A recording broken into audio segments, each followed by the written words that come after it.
This is Scott the Fix-It Guy with an easy repair for a top-loading washing machine that's leaking. This is on the Whirlpool Series 70. This has just a little bit of a leak that occurs at the bottom front, and this is almost always due to a faulty water pump, and the water pumps are actually really easy to put a new one in. We got it unplugged, we pulled it away from the wall by about maybe 3 feet. I'm going to lean it back so it's about 45 degrees back. I got to make sure it's stable so it's not going to fall. So I'm going to lean it back until it's nice and stable, and then I'll just go underneath and I'm going to unclip the water pump, and it lives right here in the front of the motor, and there's just two little spring clips that hold it on, and they're really easy to take off. You can even use your fingers or a standard head screwdriver to pry them off. I'm just double checking with the flashlight to make sure that that's the source of the water, but I can tell there's a little dribble at the bottom of it, and these are very common to fail. Probably at about the 8-year mark they start to have trouble where the seal leaks. So I'm popping off the little spring clips, pulling off the water pump, and then I'm just going to disconnect the two lines that come in.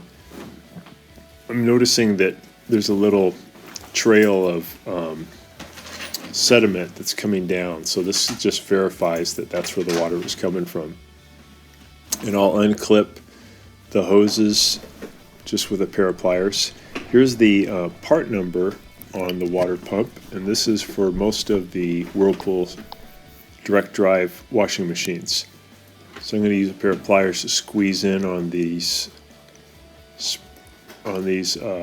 hose clamps, and then I'll twist and pull back.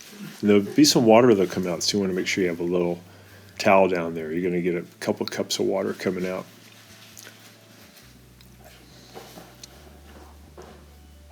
Leaning it back at 45 degrees does help a little bit to lessen the amount of water that will come out. There we go.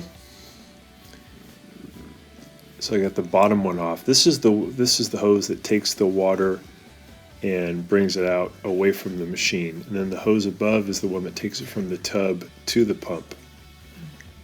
Sometimes you can get things caught in this upper hose too, and your washing machine will not drain water, and oftentimes there's like a sock or something gets pulled in. So by removing this hose clamp and removing this upper hose, you can pull out the obstruction. In this case though, we're going to actually remove and replace the pump because the pump seal is not repairable. So we got the old one off. Here's a new one. We'll go ahead and just push the hose back on. You want to push it in as far as it'll go. There's a little plastic tab on the pump that'll keep the hose from going any further. So go all the way to that plastic tab, and then we'll use the pliers to get that spring clamp up on there so that that hose can't come off.